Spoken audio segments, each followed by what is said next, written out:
Hello बच्चों, मैं राजेश जांगीर। बच्चों, आज का हमारा टॉपिक है स्लेटर रूल। स्लेटर रूल क्या होता है इसके बारे में पहले डिस्कस करें। उससे पहले स्क्रीनिंग इफेक्ट के बारे में सोचते हैं। यस, क्या था? इनर शेल इलेक्ट्रॉन है, आउटर शेल इलेक्ट्रॉन को क्या कर रहे थे? रिपेल कर रहे थे। और उसी वजह से यहाँ पर न्यूक्लियर चार्ज के अंदर क्या आ गई थी? डिक्रीमेंट आ गया था। मतलब उतने फोर्स के साथ में न्यूक्लियस आउटर शेल इलेक्ट्रॉन को अट्रैक्ट नहीं कर पा रहा था जितने की पहले कर रहा था इनर शेल इलेक्ट्रॉन की एब्सेंस में कर रहा था।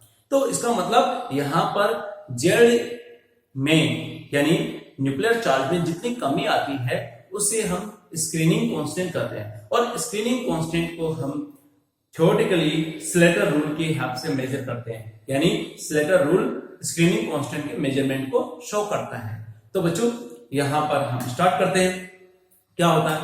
सबसे पहले वैलेंस शेल इलेक्ट्रॉन के लिए मैं बात करूंगा। यहां पर वैलेंस शेल अगर s और p इलेक्ट्रॉन के या p ऑर्बिटल के अंदर प्रेजेंट है, किसके अंदर? या तो s के अंदर या फिर p के अंदर प्रेजेंट हो तो केस क्या होगा? और d एंड f में अगर होगा तो ऐसी सिचुएशन में क्या होगा? तो चलिए रूल देखते हैं बच्चों। यहाँ पर दोनों के लिए अलग अलग रूल है, तो एक केस करके मैं लिखता हूं। यहाँ पर स्लेटर रूल सबसे पहले यहाँ पर व्हेन, या मैं ऐसे कर सकता हूं for NS and NP electrons. क्या? NS एंड NP इलेक्ट्रॉन्स, इनके लिए क्या होगा यह हमें देखना है। इसके लिए बच्चों NS एंड NP इलेक्ट्रॉन के लिए स्लेटर रूल क्या होगा यह हमें देखना है। तो चलिए देखते हैं अभी NS एंड NP इलेक्ट्रॉन के लिए क्या होगा। स्लेटर ये कहता है, पहला ए पॉइंट, स्लेटर ये कहता है कि अगर इलेक्ट्रॉन 1s के अंदर प्रेजेंट है तो सिग्मा की वैल्यू होगी 0.30। क्या होगी? सिग्मा की वैल्यू 0.30। तो सिग्मा फॉर 1s इज 0.30। यानी 1s में अगर इलेक्ट्रॉन प्रेजेंट होगा और वो स्क्रीनिंग कांस्टेंट शो करेगा या स्क्रीनिंग शो करेगा, बाहर वाले इलेक्ट्रॉन को रिपेल करेगा, तो ऐसी सिचुएशन में यहां पर जो सिग्मा की वैल्यू होगी, स्क्रीनिंग कांस्टेंट की वैल्यू होगी वो 0.30।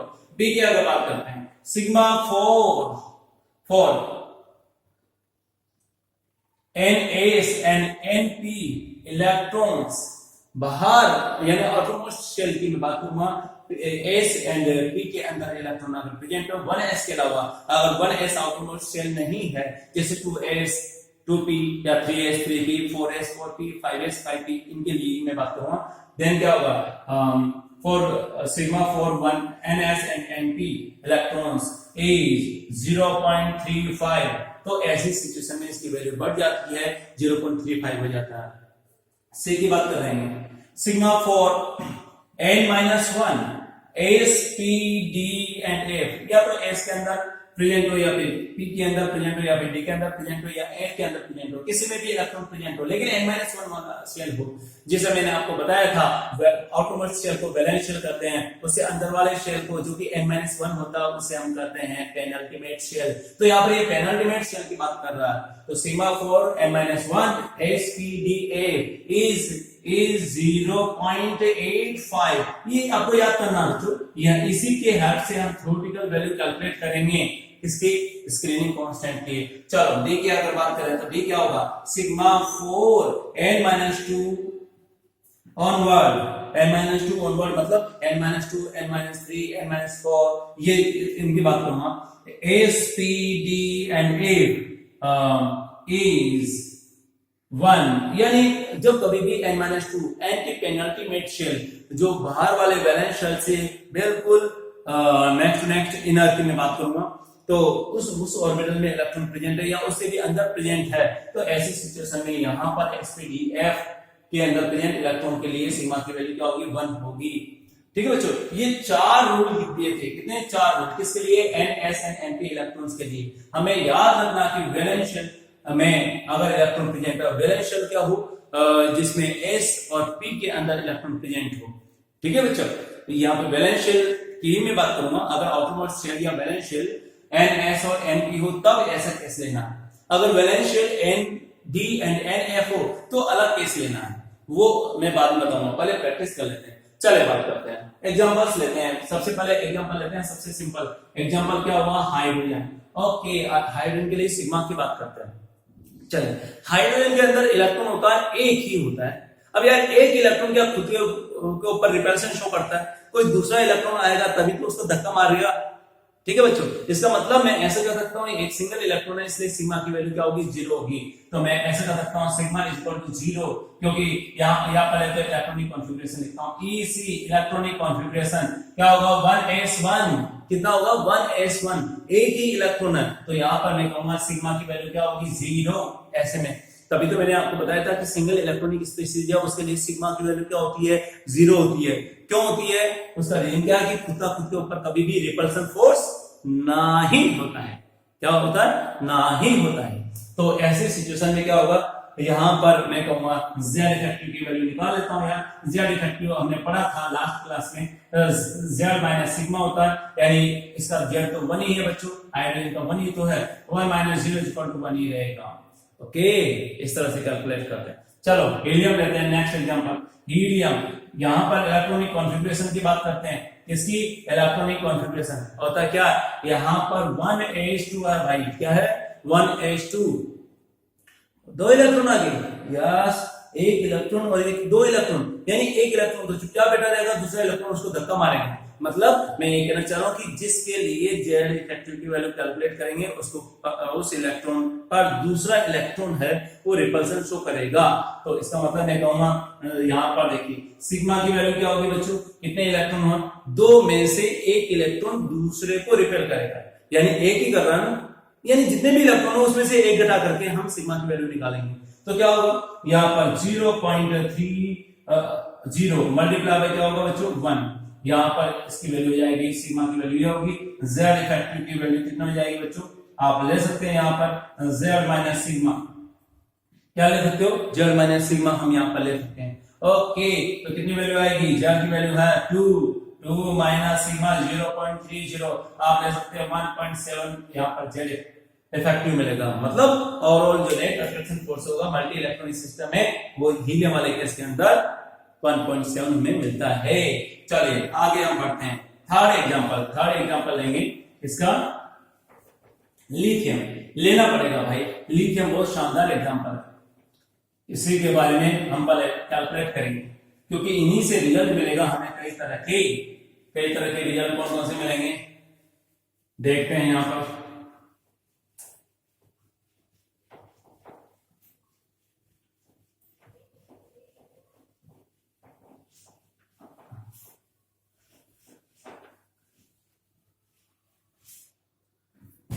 देखिए बच्चों यहां पर वैल्यू है, आप देखो नेक्स्ट की मैं बात करूंगा, यहां पर लिथियम है एटम नंबर 3, आपने देखा एटम नंबर 3 है, इलेक्ट्रॉनिक कॉन्फ़िगरेशन निकालो यार, AC = 1s2 2s1। Okay, last electron किसमें गया, इसके अंदर गया, S के अंदर, किसके लिए निकालना, S के लिए निकालना। कैसे निकालोगे, सिग्मा के पहले तो वैल्यू तो निकालो, यहां पर आउटर शेल के इलेक्ट्रॉन को अंदर वाला शेल, 2 सेकंड शेल के इलेक्ट्रॉन को अंदर वाला शेल, ये बाहर वाला अगर इसे n मानता हूं तो ये वाला कौन सा हो जाएगा, n-1। पर आपने देखा कि n-1 के लिए सिग्मा की वैल्यू थी 0.85। ओके, 0.85, कितने थे इलेक्ट्रॉन अंदर वाले, दो इलेक्ट्रॉन इसको रिपेल करेंगे 1.70 आ जाएगा। ओके, Z इफेक्टिव की वैल्यू निकालो बच्चों, क्या होगा, इसका एटम नंबर है 3 माइनस 1.70 इज इक्वल टू आपका हो जाएगा 1.3, ये वैल्यू हमें मिलती है। इसका मतलब लिथियम के लिए इतनी वैल्यू मिली। यस, चलिए कैलकुलेट करते हैं यहां पर अब हम कार्बन के लिए।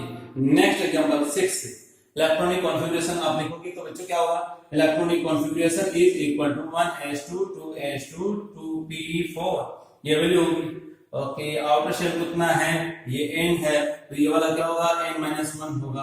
क्या रख सकते हैं, यस रखो तो सही, वैल्यू पुट करो भाई, कैसे होगा, कितने इलेक्ट्रॉन है यहाँ पर, मैं ऐसे कर सकता हूँ 4 थे, 4 में से एक इलेक्ट्रॉन चला गया तो कितने बचे, 3 बचे। ओके, इसका मतलब 3 pk और 2 s के, ये इसको रिपेल करेंगे, लेकिन ये तो n वाले थे, तो यानी 3 pk, एक चला गया, क्यों, क्योंकि उसी पर तो हमें Z इफेक्टिव फाइंड आउट करना है, तो इसका मतलब टोटल 6 इलेक्ट्रॉन थे n s and n p में, उसमें से एक इलेक्ट्रॉन को छोड़ करके 5 स्क्रीनिंग शो करेंगे। 5 इंटू इसके लिए था 0.35, okay, plus 2 multiply by n minus 1 के लिए था 0.85। ये आपकी होगी सिग्मा की वैल्यू। क्या होगी बच्चों? सिग्मा की value. Sigma is equal to क्या आ जाएगा? 1.7 तो यहाँ पर आ जाएगा, और जब इसको सोल्व करेंगे तो 1.75 यहाँ पर आएगा। ऐड करो बच्चों तो यहाँ पर आपका होगा 3.45। ये आपकी वैल्यू हो जाएगी किसकी? सिग्मा की। चलो ये तो हो गया। नाउ मैं कैलकुलेट करना चाहता हूँ यहाँ पर जेड इफेक्टिव। क्या होगा? जेड इफेक्टिव किसका चाहिए हमें? कार्बन का। तो कितना होंगे? 6। कितने हुई? 6 यहाँ पर एटॉमिक नंबर 6 है, तो 6 माइनस क्या होगा? 3.45। 6 माइनस 3.45 ये वैल्यू रखेंगे, क्या आ जाएगा? 2.55। ये जेड इफेक्टिव है। अरे यार, लिथियम एंड कार्बन तो एक ही पीरियड में ना, लेकिन आपने देखा लिथियम लेफ्ट में प्रेजेंट है और कार्बन मिड में प्रेजेंट है, तो यानी बढ़ गया। यस, लिथियम का था आपने देखा 1.3 है, और कार्बन का आपका हो गया 2.55। चलो फ्लोरीन का भी निकालते हैं एक बार। 9 यहाँ पर हाइड्रोजन का निकाल लेते हैं, ज्यादा अच्छा रहेगा। तो बच्चों क्या होगा? यहाँ पर फ्लोरीन का कैलकुलेट करते हैं। यहाँ पर आपने देखा इलेक्ट्रॉनिक कॉन्फ़िगरेशन क्या होगा यार? इलेक्ट्रॉनिक कॉन्फ़िगरेशन फ्लोरीन का इलेक्ट्रॉनिक कॉन्फ़िगरेशन तो 1s2 2s2 2p5 होता है भाई, बिल्कुल होता है यहाँ पे। ओके, एक minute by mistake, sorry, printing mistake. यहाँ पर 2 होगा बच्चों, और यहाँ पर आपका 3 आ जाएगा, और ये 1.05 आएगा, और मैं यहाँ पर लूंगा इसमें 2.75। Printing mistake. 1s2 2s2 2p4 होगा कार्बन का, वापस से बता देता हूँ, 1s2 2s2 2p4। ओके, तो एक इलेक्ट्रॉन को छोड़ करके बाकी 3 का यहाँ पर रिपल्सन होगा। यस, उसके बाद में 2 मल्टीप्लाई बाय 0.85, इसको ऐड किया, इसको सोल्व किया, तो ये 2.75 आया। तो जेड इफेक्टिव की वैल्यू क्या होगी? 2.75। यहाँ पर लिखते हैं 2.75, तो ये आपका होगा 3.25। ये वैल्यू मिलेगी, कितने मिलेगी? 3.25। नाउ फ्लोरीन का कैलकुलेट करते हैं। तो फ्लोरीन का कितना होगा? यहाँ पर आपने देखा electronic configuration 1s2 2s2 2p5, ये इसका होगा। अब क्या करें? यस, पहले तो ये तो क्या था? n था, ये क्या था? n-1। ओके, तो क्या करें बच्चों? यहाँ पर आपने देखा, तो यहाँ पर सिग्मा की वैल्यू निकालो, कितना होगा यार? n-1 के लिए वैल्यू होगी, कितनी होगी n-1 के लिए? 0.85। 0.85 मल्टीप्लाई बाय 2 प्लस यहाँ पर कितने होंगे इलेक्ट्रॉन्स? आप देख सकते हो 2 एंड 4 6 हो जाएंगे बच्चों। कितने हो जाएंगे? 2 एंड 4 6। एक इलेक्ट्रॉन छोड़ दिया क्योंकि टोटल 7 थे, 7 में से एक हटा दिया क्योंकि उसी के लिए कैलकुलेट कर रहे हैं। तो यहाँ पर 6 मल्टीप्लाई बाय 0.35, क्या यही होगा? यस, होगा। तो यही कितना होगा? यहाँ पर 1.70 प्लस आप देखते हो इसमें तो 2.1 आ जाएगा, 10। ये वैल्यू आ जाएगा बच्चों 3.80। तो मैं कहूंगा इस वाले केस में जेड इफेक्टिव फ्लोरीन वाले केस के लिए मैं बात करूंगा, क्या होगा बच्चों? यहाँ पर 9 माइनस 3.80, ओके, ये वैल्यू होगी। तो ऐसे सिचुएशन में आपका हो जाएगा बच्चों 5.20, ये वैल्यू आएगी। लिथियम का 1.3 था, यहाँ पर कार्बन का 3.25 आ गया, और यहाँ पर 5.20, यानी एक पीरियड के अलोंग जेड इफेक्टिव की वैल्यू बढ़ती है। जेड इफेक्टिव बढ़ेगा तो आपने देखा कि force of attraction, last lecture में बताया था, force of attraction is equal to K Z effective star divide by R star. Force of attraction की वैल्यू बढ़ जाएगी, यानी सारी की सारी प्रॉपर्टीज फोर्स ऑफ अट्रैक्शन से डिसाइड होगी। क्या कुछ और लेंगे? हाँ यार, सोडियम का लेते हैं। इसका सोडियम Na का सोडियम 11 होता, इलेक्ट्रॉनिक कॉन्फ़िगरेशन लिखे। यस, आपने देखा 1s2 2s2 2p6 3s1, ये इलेक्ट्रॉनिक कॉन्फ़िगरेशन होगा। अब यार ये होगा तो ऐसे सिचुएशन में क्या होगा? आप रखो तो सही, ये अगर आउटरमोस्ट शेल इलेक्ट्रॉन है, ये क्या होगा? n है, तो ये आपका होगा n-1, और ये आपका होगा n-2। ये वैल्यू होगी, क्या होगा? एक n होगा तो दूसरा क्या होगा? n-1, तीसरा क्या होगा? n-2। चलिए रख देते हैं। क्या करें? हमें सिग्मा की वैल्यू निकालनी, तो सिग्मा की वैल्यू किसके लिए निकालेंगे? इसके लिए n-1 कितने इलेक्ट्रॉन है? 8 है, तो 8 मल्टीप्लाई बाई आपका होगा 0.35 प्लस n-2 के लिए होता है 1, हमने देखा था 1 मल्टीप्लाई बाई 2, जब सोल्व करोगे तो ये वैल्यू आ जाएगी बच्चों यहाँ पर 2.8,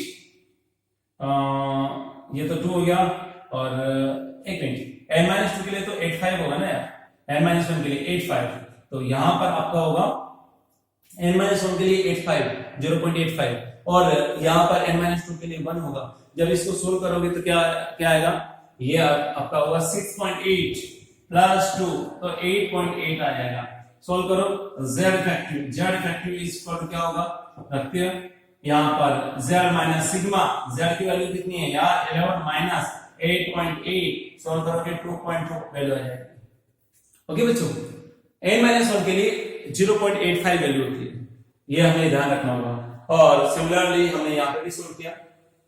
ठीक है, इस तरह से हमने देखा है लिथियम का कितना भी, लिथियम का है आपका 1.3 है, सोडियम का 2.2 है, यानी एक ग्रुप के अंदर सेकंड पीरियड से थर्ड पीरियड में जाएंगे तो वैल्यू बढ़ रही है, ऐसा भी हम कर सकते हैं। सेकंड से थर्ड पीरियड में जाएंगे तो वैल्यू बढ़ेगी, किसकी, सिग्मा की वैल्यू, सॉरी जेड इफेक्टिव की, और जेड इफेक्टिव की वैल्यू बढ़ेगी तो अट्रैक्शन फोर्स की वैल्यू बढ़ती है।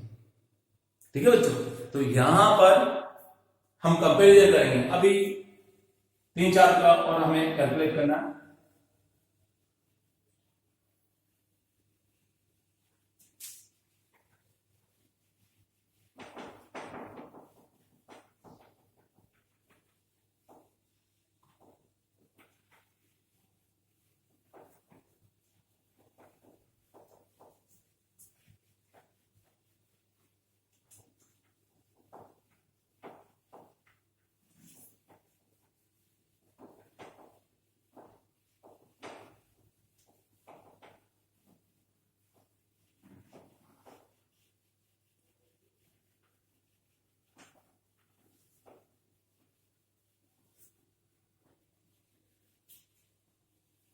लेते हैं,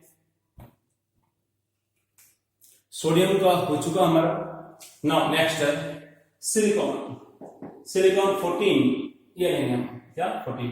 इलेक्ट्रॉनिक कॉन्फ़िगरेशन बच्चों इसी 1s2 2s2 2p6 3s2 3p2, ये वैल्यू है। आउटमोस्ट शेल क्या होगा, n होगा, ये वाला कौन सा हो गया n-1 हो गया, और ये कौन सा हो गया n-2। ओके, सिग्मा की वैल्यू निकाले, यस, n-2 के लिए कितना होता है 1 मल्टीप्लाई बाई 2 प्लस n-1 के लिए 0.85, ये याद रखना हमें, अब मल्टीप्लाई बाई 8 प्लस इसके लिए कितना होगा, कितने इलेक्ट्रॉन होंगे 2 और 1 को तो छोड़ना ही पड़ेगा, 1 को छोड़ना पड़ेगा, तो 2 और 1 3 मल्टीप्लाई बाई 0.35, क्योंकि ns के लिए 0.35 वैल्यू होती है। ओके रखो यार, कितना 2 प्लस 6.8, इसको इससे मल्टीप्लाई करेंगे तो 6.8 प्लस ये 3 इलेक्ट्रॉन और आ गया, कितना हो गया 1.05। जब आप सोल्व करते हो तो ये हो जाएगा 8.8 प्लस 1.05, तो 9.85, ये वैल्यू हमें कितने मिलेगी बच्चों 9.85।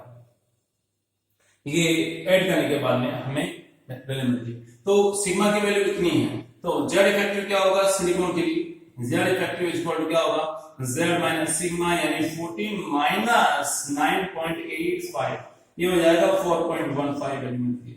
आपने देखा कार्बन का इससे कम था, और उसके बाद में यहाँ पर वैल्यू बढ़ गई, कार्बन का 3.25 थे और 3.25 था, जबकि यहां पर जो वैल्यू है 4.15, इसका मतलब जेड इफेक्टिव की वैल्यू बढ़ गई है।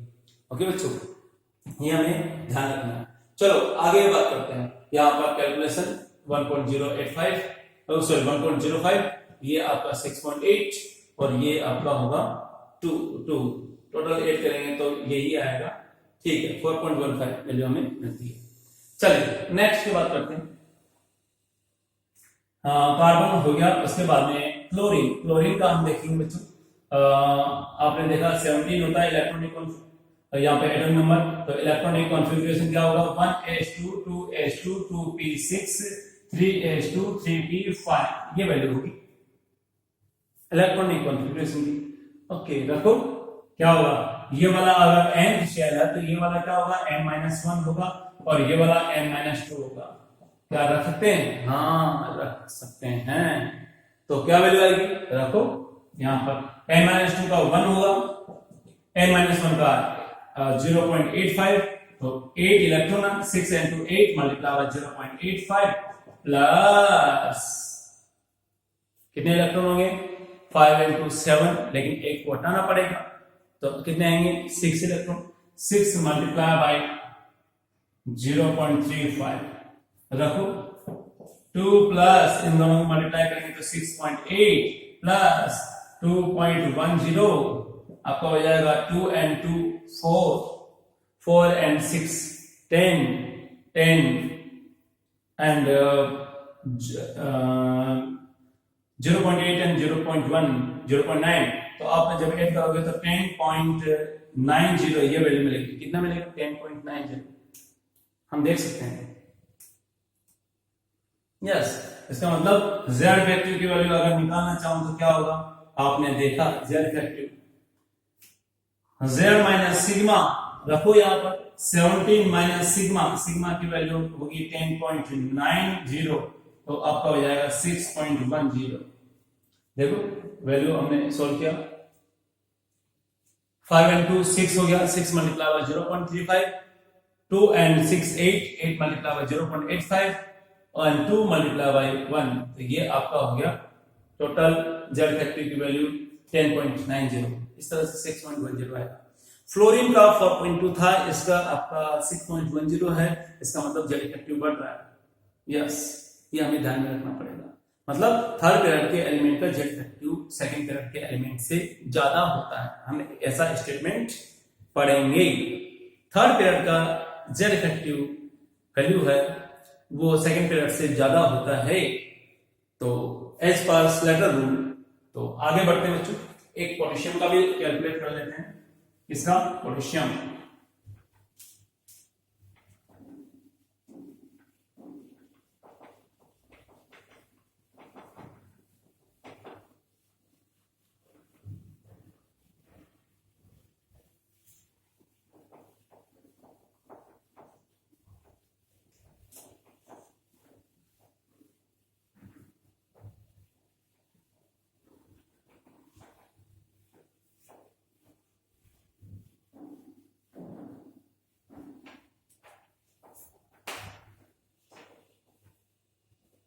देखिए, पोटेशियम पोटेशियम क्या होगा, 19 1s2 इलेक्ट्रॉनिक कॉन्फ़िगरेशन होगा, 1s2 2s2 2p 6 3s2 3p 6 4s1, ये होगा।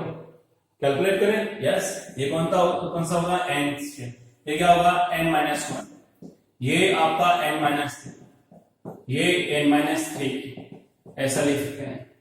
तो इसका मतलब इलेक्ट्रॉनिक कॉन्फ़िगरेशन में हमने इस तरह से लिखा, आउटरमोस्ट शेल को n माना, उससे पहले वाले को n-1, फिर n-2, फिर n-3।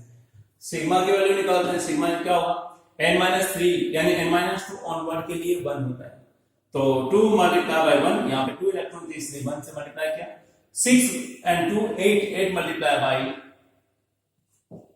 1, क्योंकि n-2 के लिए भी 1 ही होता है। यहाँ पे अब देखोगे 6 and 2 कितना हो गया, 8, तो 8 मल्टीप्लाई बाय 0.85 ये वैल्यू होगी। यस, और इसके लिए क्या होगा बच्चों, इसके लिए तो हम 0 ही कंसीडर करेंगे, यहाँ पर इसके लिए तो 0 ही होगा, क्योंकि इसके सिंगल आउटमोस्ट में एक इलेक्ट्रॉन है, इसलिए उसके लिए कुछ नहीं कैलकुलेट करेंगे। 2 प्लस 8 प्लस 6.8, 8 and 2 आपको हो गया 10 16.8। ओके, z इफेक्टिव की बात करेंगे तो क्या होगा बच्चों, यहाँ पर रखेंगे z माइनस सिग्मा, z की वैल्यू की बात करें, z क्या होगा यार, जल्दी से बता दो फटाफट, z तो 19 है। यस, 19 माइनस सिग्मा, सिग्मा की बात करें तो सिग्मा कितना होगा, जल्दी से बता दो फटाफट, सिग्मा 19 माइनस सिग्मा, अब सिग्मा यहाँ पर तो 16.8 है। ओके, जब सोल्व करोगे तो 2.2। हम ऐसा कर सकते हैं कि यहाँ पर लिथियम की वैल्यू काफी कम थी, ठीक है बच्चों, लिथियम के लिए काफी कम थी, 1.3 अप्रोक्स, 1.3 वैल्यू थी। एंड उसके बाद में सोडियम के लिए 2.2 एंड पोटेशियम के लिए 2.2। इसका मतलब लिथियम से जब सोडियम में जाएंगे तो जेड इफेक्टिव की वैल्यू बढ़ रही है, लेकिन उसके बाद में एक ग्रुप के अंदर कांस्टेंट रहती है 2.2। सोडियम, पोटेशियम, रुबिडियम, सीजियम, इन सब के लिए 2.2 वैल्यू जेड इफेक्टिव की वैल्यू मिलती है। तो जनरली हम ऐसा कर सकते हैं कि एक ग्रुप के अंदर जेड इफेक्टिव की वैल्यू कांस्टेंट रहती है, लेफ्ट टू राइट जाने पर बढ़ती है, जैसे कि हमने देखा था। Now D and F, when D and F orbitals are वैलेंशियल, तो मैं कहूंगा ND and NF के लिए अगले लेक्चर में हम सिग्मा की वैल्यू कैलकुलेट करेंगे। Thank you.